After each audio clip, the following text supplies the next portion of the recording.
Ma'am, I said step away from that courtroom door and put your hands where I can see them. Ma'am, you're detaining a federal agent inside a county courthouse based on nothing but your assumption. I don't care who you say you are. You people always have a You're about to story. lose your badge over yours. Ma'am. Back up. Call your sergeant. Hands. Now. Badge number, right now. At 8:47 on a cold Tuesday morning, the front steps of the Jefferson County Courthouse looked like any other courthouse entrance in America. Lawyers in dark suits moved with coffee in hand. Defendants stood nervously near the metal detectors. Clerks shuffled paperwork behind glass windows. Deputies checked bags, waved people through scanners, and repeated the same instructions they had probably given 1,000 times before. It should have been uneventful. It should have been ordinary. It should have taken less than 30 seconds. But before that morning was over, one courthouse officer would be placed on immediate suspension, a department would be thrown into damage control mode, and millions of people online would watch a body camera video that made one thing painfully clear: assumptions can destroy careers. And this was not just another courthouse argument. This was not a loud civilian losing their temper. This was not someone trying to sneak into a restricted area or ignore a lawful order. This was a 44-year-old black woman in a charcoal blazer, low heels, and a cream-colored blouse, calmly walking through a government building while carrying proper credentials, proper authorization, and years of federal law enforcement experience. Her name was Special Agent Diana Monroe, and the officer who confronted her had no idea who he was talking to. What made the moment so explosive wasn't just the accusation, it was the confidence behind it. The kind of confidence that comes from believing you already know who someone is before they even speak.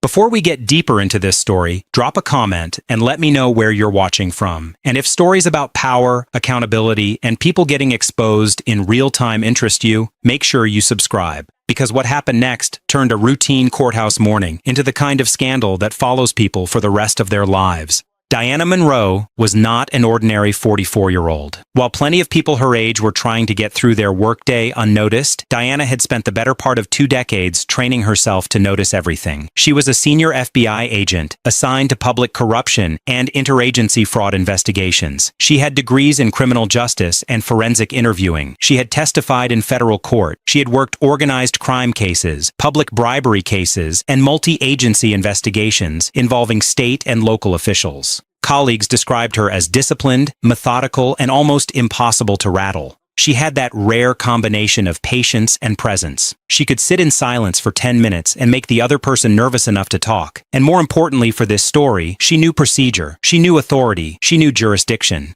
She knew exactly what officers could do, what they could not do, and how quickly a bad decision could unravel once a camera was rolling. That morning, Diana was at the courthouse for a sealed pretrial hearing connected to an ongoing federal public corruption matter. Because the case overlapped with local records and witnesses, she had to coordinate access through both federal and county channels. Her documents had been approved in advance. Her credentials were valid. Her name was on the access list. She had made this kind of entrance dozens of times in her career. She wasn't nervous. She wasn't late. She wasn't trying to make a point. She was simply doing her job, walking through a courthouse exactly as authorized. Outside, the sky was overcast, the kind of pale gray that makes concrete buildings look even colder. A light wind moved discarded paper cups across the sidewalk. Inside the courthouse lobby, fluorescent lights hummed above polished tile floors. The security line stretched toward the entrance, but moved steadily. People were impatient in that quiet courthouse way, checking watches, muttering under their breath, shifting folders from one hand to the other. Diana stepped through the metal detector without incident. Her bag went through the scanner. She collected it, showed her credentials to the desk deputy, and began walking toward a side corridor that led to the restricted elevators used by court staff,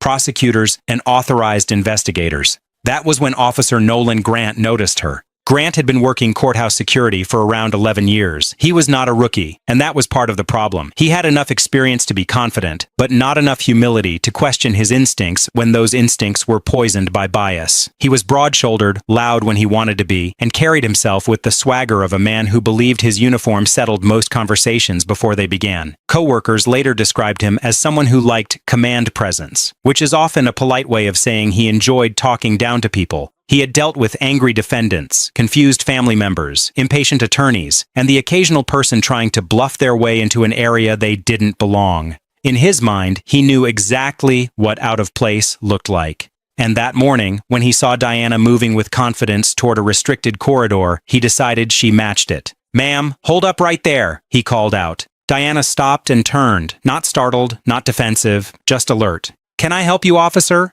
Grant approached with the quick, aggressive pace of someone who wanted the whole lobby to see he was in charge. That area is restricted. You can't just head back there. Diana met his eyes and kept her voice even. I'm aware. I'm authorized for access. My credentials were already checked. Most people would hear that and move into verification mode. Ask for the credentials again. Confirm the list. Call the desk. Clarify the misunderstanding. That's what procedure would require. But Grant did not move into verification. He moved into accusation. Yeah, okay, he said, with a smirk that body cam audio later made even uglier than witnesses remembered. Let's see some ID, because you're not going back there dressed like you belong. There was a pause right after he said it, and that pause mattered. It was brief, but it said everything. Several people nearby looked up. A clerk at the far desk stopped typing. A defense attorney, halfway through checking his phone, lowered it just enough to pay attention. Diana slowly held up her credential wallet, opened it, and angled it so he could see the federal badge and identification. Special Agent Diana Monroe, FBI. I'm here on authorized business.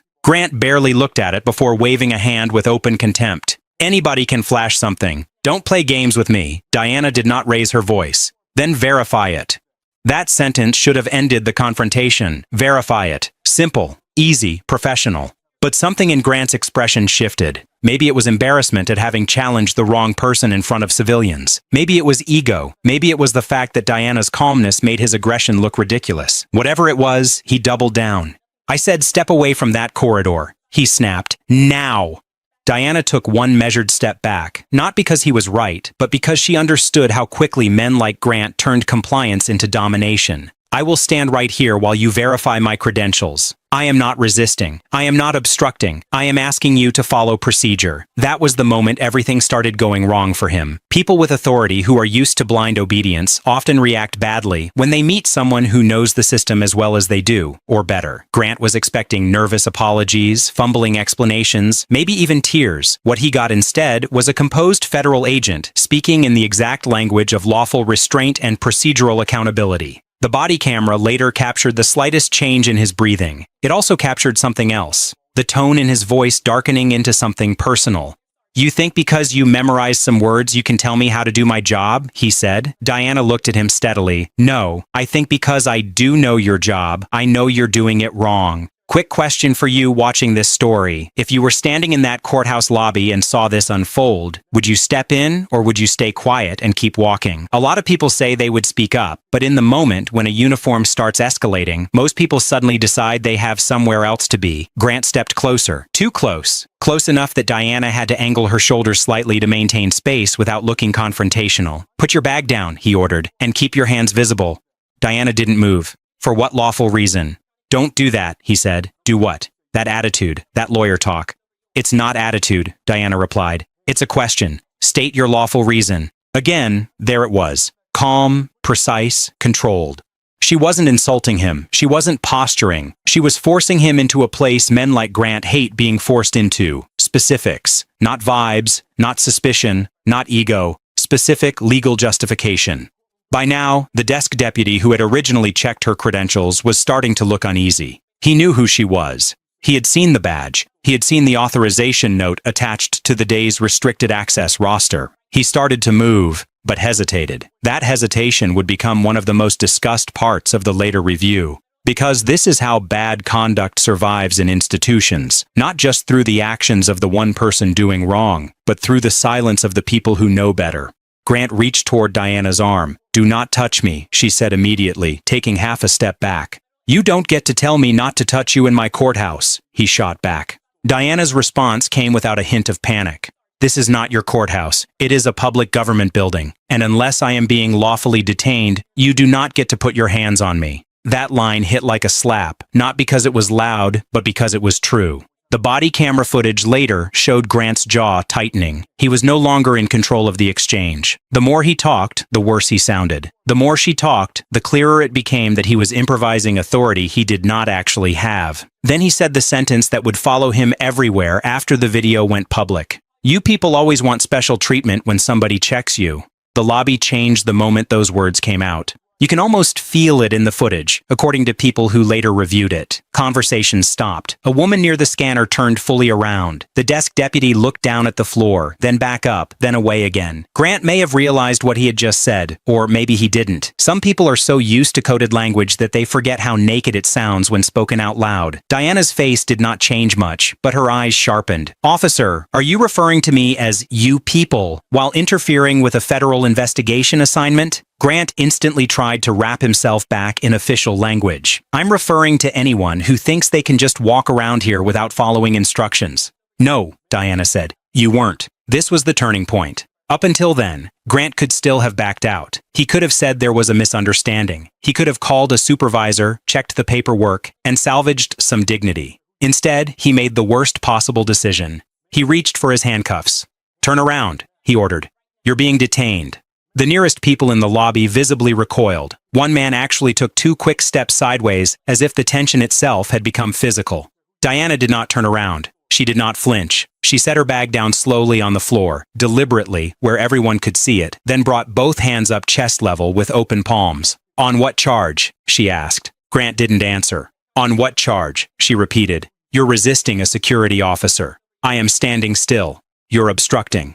I am asking lawful questions. You're refusing commands. I am asking you to articulate a legal basis for detention." Grant's breathing grew heavier. This is something reviewers later highlighted from the audio. People tend to think body cameras only catch words, but they capture physiology too. And his body was telling the truth, even while his mouth wasn't. He was rattled. Diana kept going, each sentence like a brick placed carefully on top of the last. "You have my identification. You have access to the verification desk. You have witnesses. You have no lawful basis to arrest me. If you continue this detention without cause, you are creating personal liability for yourself and civil exposure for your department." That is not how frightened people talk. That is how trained professionals talk, when they understand the terrain better than the person threatening them. This is also where another problem entered the scene. Grant had built his entire authority in that moment on the assumption that Diana would eventually break, apologize, plead, explain, cry, do something emotional enough to make his aggression look justified. But Diana gave him nothing. No outburst, no disrespect, no chaos. She denied him the emotional picture he needed to sell his behavior as control. So he did what weak authority often does when it starts losing ground. It got louder. "You think that badge makes you untouchable?" he barked. "No," Diana said. "I think the law applies to both of us. If you've made it this far in the story, let me ask you something. What do you think was really happening in Grant's head here? Was it racism, ego, embarrassment, or all three at once? Let me know, because moments like this don't come from nowhere. They usually come from habits a person has gotten away with for years." Right then, just as Grant shifted his grip on the cuffs and looked ready to force the issue, a voice came from behind the security desk. "Nolan, stop!" It was Sergeant Elena Ruiz, the morning courthouse security supervisor. She had stepped out from a back office after hearing the rising volume. Ruiz was the kind of supervisor who didn't need to yell to be obeyed. She had been in the building long enough to know trouble by sound alone. One look at Diana's badge wallet, one look at the desk deputy's face, one look at Grant holding cuffs in a crowded lobby, and she understood almost immediately that something had gone badly off the rails. Grant didn't back away. She tried to go into restricted access and got argumentative. Ruiz ignored him and looked at Diana. "Ma'am, your name?" "Special Agent Diana Monroe, FBI, authorized entry for courtroom-level access, sealed matter, liaison paperwork pre-cleared." Ruiz turned to the desk deputy. "Did you check her in?" The deputy swallowed. "Yes, Sergeant." Ruiz's eyes flicked to the roster, then back to Grant. "She's cleared." That should have ended it cleanly. But men who confuse authority with pride don't surrender gracefully. Grant gestured at Diana like he needed everyone present to know he still had a theory. "Well, she was being combative," Diana answered before Ruiz could. "No, officer, I was being precise. It was devastating because it was true, and because everyone in that lobby knew it." Ruiz stepped between them. "Officer Grant, lower the cuffs, now." There is a moment in many public downfalls where the person at the center realizes the room has stopped moving in their direction. The body camera reportedly captured that exact moment on Grant's face. A flash of disbelief, then anger, then something close to fear. But still, instead of apologizing, he made one last attempt to save himself. "She refused my commands in a secured area." Diana spoke in the same calm tone she had used from the beginning. "I complied with screening. I presented credentials twice. I requested verification. I asked for the legal basis of detention. I was threatened with arrest after being referred to as you people." Multiple witnesses heard it. The phrase landed again, heavier this time, because now it was in the open, no longer deniable. Ruiz looked at Grant for a long second and said, "Go to the office, right now." He hesitated. That hesitation was the end of him. Because in bureaucratic systems, there are mistakes, there are violations, and then there is visible disobedience in front of witnesses when your own supervisor is trying to contain the damage. That's the point where a problem stops being local and becomes administrative. Grant finally lowered the cuffs and backed off, but it was too late. The scene had already happened. The audio existed. The witnesses existed. The desk logs existed. The access list existed. And Diana Monroe, unlike most people wronged in moments like this, knew exactly how to preserve every single piece of it. The immediate encounter lasted just under 7 minutes. 7 minutes that would cost Grant his post, trigger an internal investigation, and become mandatory training material in a department that desperately wished none of it had happened. Most people, after being falsely challenged and nearly handcuffed at a courthouse entrance, might have taken the path institutions quietly count on. They might have muttered that it wasn't worth the trouble. They might have told themselves to move on. They might have focused on their appointment and buried the humiliation later. Diana was not most people. She attended the hearing she came for. She finished her courthouse business. She spoke with the federal attorney connected to the case. And then, before noon, she began documenting everything. Not emotionally, not theatrically, professionally. She wrote a precise incident summary with time markers, witness positions, quoted statements, chain of contact details, and references to surveillance coverage angles. She requested preservation of the body camera footage, the courthouse lobby security video, the access control roster, and the check-in log. She identified the desk deputy and supervisor by name. She notified her field office chain of command and the assigned federal counsel. By the time the county sheriff's administration received word that afternoon, the complaint wasn't just a complaint. It was a fully structured record. And that mattered. Because institutions can ignore vague outrage. They can dismiss emotional retellings. They can stall on incomplete accusations. But a detailed report from a veteran FBI agent, cross-supported by timestamps and witnesses, is something else entirely. It is not easy to bury. It is not easy to reframe. It does not leave much wiggle room for creative interpretation. The county's Professional Standards Division received the formal complaint on Wednesday morning. By Wednesday afternoon, Officer Nolan Grant was placed on immediate administrative suspension pending investigation. That speed alone told everyone inside the building how serious leadership believed the footage probably was. Usually, these reviews take days just to start moving. This one moved like fire through dry brush. Administrators requested all video. Internal Affairs pulled prior complaint records. Supervisors were interviewed. The sheriff's legal advisor was looped in almost immediately. Someone higher up understood a simple, ugly truth. If the footage matched the allegation, they were looking at a racial bias incident, abuse of authority, unlawful detention exposure, and a public relations disaster all in one package.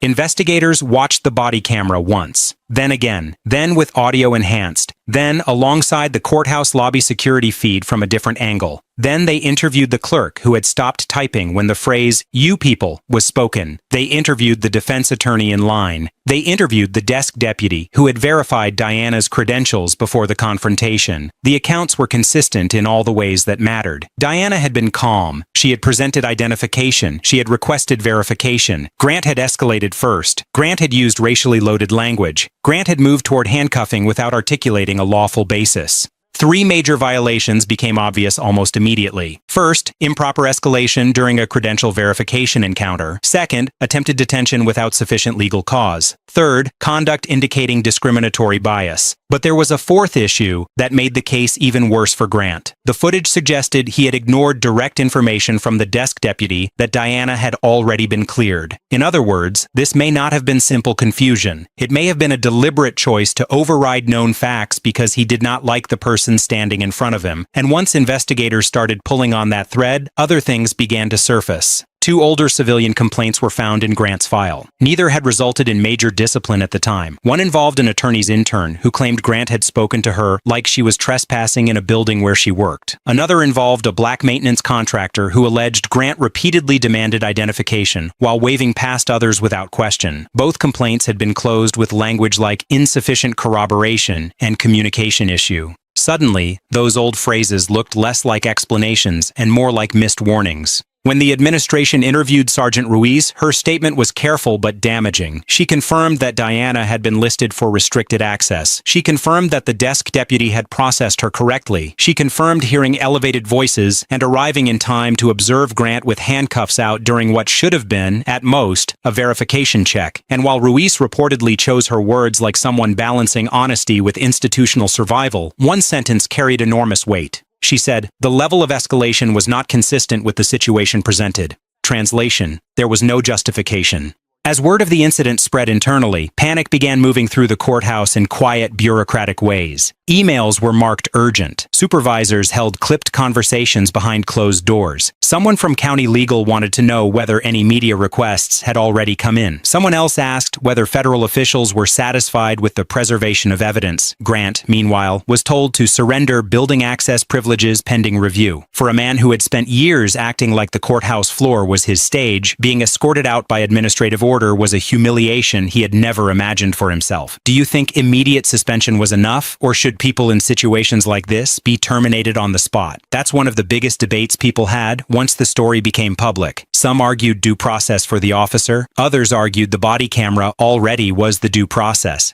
The final investigation moved unusually fast. In just over 2 weeks, the county concluded that Grant had violated departmental conduct standards, failed to follow verification protocol, engaged in conduct that undermined public trust, and exercised authority in a manner inconsistent with policy. The report did not use the most explosive language available, because institutional reports rarely do. They often prefer phrases that sound clinical, but its meaning was unmistakable. He had acted improperly. He had escalated without cause, and his behavior had exposed the county to serious legal and reputational risk. The official disciplinary recommendation was termination. Before the paperwork fully cleared, Grant resigned. That detail matters because resignations in cases like this are often described publicly as if they are neutral outcomes. They are not. A forced resignation under the shadow of termination is still the collapse of a career. Nolan Grant's 11 years in courthouse security ended not during some dramatic criminal takedown or dangerous emergency, but because he picked the wrong woman to bully in the wrong building on the wrong morning while cameras were recording every second of it. The county tried at first to keep the footage from becoming a public spectacle. Lawyers reviewed disclosure obligations. Administrators cited privacy, security procedure, and personnel process. But once local reporters learned a federal agent had filed a racial bias complaint after nearly being detained at a courthouse entrance, the requests intensified. Then a local station confirmed suspension. Then an online legal commentary channel got hold of witness descriptions. And when portions of the body camera footage were finally released, the internet did exactly what the internet always does with unmistakable arrogance captured on video. It detonated. The clip spread fast.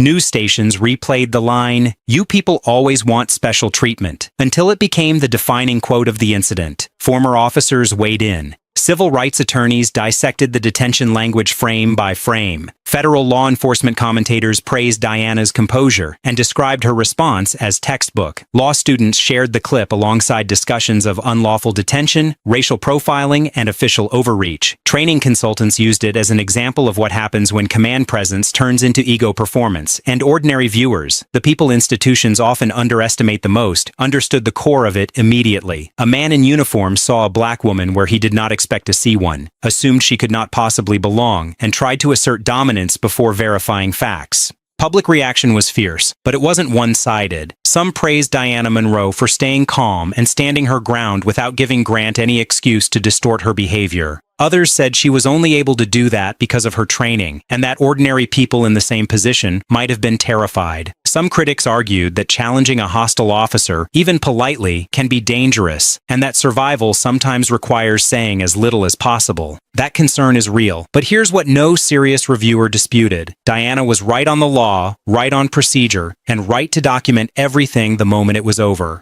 The county made policy changes after the fallout. Officers assigned to courthouse screening were required to undergo revised bias recognition and de-escalation training. Credential verification protocol was rewritten to require supervisor contact before any detention attempt involving government-issued law enforcement credentials. Body camera review standards were tightened for complaint investigations, and staff were reminded in writing that attitude is not a lawful basis for escalation. In other words, the department was forced to formalize lessons it should have already been practicing. Then came another embarrassing development. After the footage went viral, 3 more people contacted the county to report prior negative encounters with Grant. None were as dramatic as Diana's case, but together they painted a pattern: selective suspicion, sharp tone, unnecessary confrontation, and a tendency to challenge black visitors more aggressively than others. Was every claim provable? Not entirely. But patterns do not need to be mathematically perfect to be morally obvious. Sometimes the public can see what internal paperwork spent years smoothing over. As for Diana Monroe, she went back to work. She did not go on a media tour. She did not turn herself into a brand. She kept doing what she had been doing before the incident: investigating corruption, preparing cases, and mentoring younger agents who respected the way she handled pressure. Inside federal circles, her response became quietly admired, not because she embarrassed a courthouse officer, but because she demonstrated something harder: disciplined self-command under provocation. She used the experience later, according to colleagues, to help train newer investigators on documentation, professionalism, and the reality that bias can interfere with official conduct in any setting, including places that call themselves secure and orderly. Nolan Grant, meanwhile, disappeared from the courthouse world almost overnight. People who had once nodded to him in hallways stopped mentioning his name. That is another thing institutions do well. They let disgraced figures vanish, as if silence itself can mop up memory. But the internet does not forget easily, and neither do public employees who sat through mandatory training sessions built around a video of a man who believed his instincts mattered more than procedure. Here's the bigger lesson. This story is not just about one racist courthouse officer and one FBI agent. It is about what happens when prejudice gets wrapped in official language and mistaken for professionalism. It is about how often people in power count on others being intimidated, uninformed, or too exhausted to fight back. It is about the fragile nature of bad authority, because bad authority looks strong right up until it meets competence, documentation, and a witness list. Most people do not know the fine details of search, detention, and access procedures. Most people don't know how to preserve evidence or build a credible complaint, and some officers absolutely rely on that. They rely on uncertainty. They rely on fear. They rely on the idea that if they sound authoritative enough, the other person will start doubting themselves. But when the person in front of them understands the system in precise detail, the whole equation changes. The badge doesn't automatically win. The raised voice doesn't automatically control the room. Knowledge becomes the equalizer.